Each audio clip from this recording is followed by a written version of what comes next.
Hello friend, popular TV serial तुमसे तुम तक के आगे आने वाले अपकमिंग एपिसोड में अब आप देखने वाले हैं कि अन्नू और आर्य को मिलने से रोकने के लिए अब झेंडे आर्य ने उठा लिया है, बड़ा कदम उठा लिया है बीड़ा, क्योंकि उसको गायत्री माँ ने स्पेशल इंस्ट्रक्शन दिए हैं कि किसी भी हाल में वो अन्नू और आर्य को एक ना होने दे, मिलने ना दे।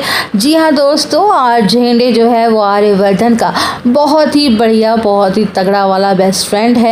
आगे आने वाली कहानी में आपको दिखाया जाएगा कि यहाँ पर अन्नू जो है उसके घर वाले परेशान होंगे पैसे वगैरह की वजह से, क्योंकि एक तो शादी इतने बड़े घर में उसका रिश्ता हुआ है, पैसों की भी कमी हो रही है, मोहल्ले वाले भी ताने मार रहे हैं कि इनका तो खुद का बेटा नहीं है, इसलिए पैसे वाले दामाद से शादी करवा दी ताकि इनका बुढ़ापा आराम से कटता रहे। उसी के साथ यहाँ पर अन्नू आर्य को स्टैंडर्ड का फ़र्क समझाता है कि वो कोई स्टैंडर्ड वैंडर्ड को नहीं मानता है, इंसान का दिल ही सबसे बड़ा होता है।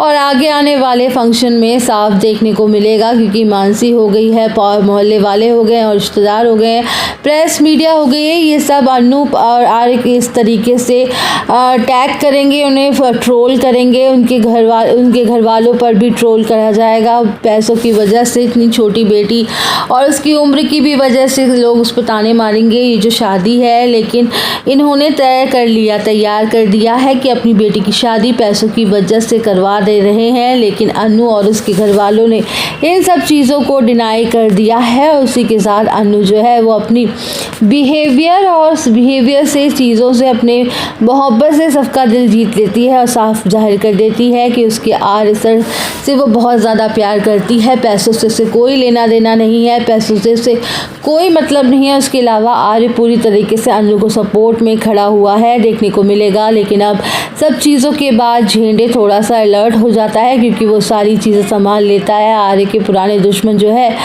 जालंधर, वो भी काफ़ी एक्टिव हो चुका है। यहाँ पर वो गोपाल और पुष्पा को बताने की कोशिश कर रहा है, आर्य के अतीत की बातें बताने की कोशिश कर रहा है। वो बार बार कह रहा है कि आर्यवर्धन तुम्हें धोखा देगा, तुम्हारी बेटी को धोखा देगा, जैसे दिख रहा है वैसा बिल्कुल भी नहीं है, बल्कि उसने बहुत सारी चीज़ें हुई हैं। उसी के साथ वो यहाँ पर वो जो उस घर का बेटा भी नहीं है, वो तो गायत्री देवी का दामाद है। ये सारी चीज़ें हैं ना, जो बातें हैं ना, उसके सामने आती हैं। फाइनली इन सब बातों से झेंडे कैसे तरीके से हैंडल करता है, कैसे उसे दबाता है, उसके साथ एक क्लीन जो है वो आर्य के ऊपर लगा देगा, उसे करेक्टर पर क्लीन चिट लगा देगा। अब यहाँ पर आगे आने वाली कहानी में आपको देखने को मिलेगा आर्य तो यहाँ पे बेकसूर है ही, आर्य ने कुछ नहीं किया है, लेकिन कहानी में अन्नू के सामने सारी चीज़ें इस तरीके से आएंगी और अन्नू किस तरीके से उन सब चीज़ों से डील करेगी, कैसे, ये सब देखना इंटरेस्टिंग होगा। दोस्तों आप कमेंट सेक्शन में हमें ज़रूर बताएं कि अन्नू को पता चलेगा आर्य और उसके अतीत के बारे में,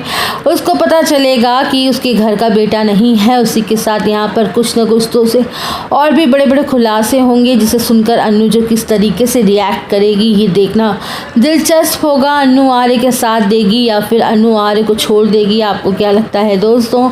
आप हमें कमेंट सेक्शन में ज़रूर बताएं। वीडियो अच्छी लगी हो तो वीडियो को लाइक, चैनल को सब्सक्राइब करना ना भूलें।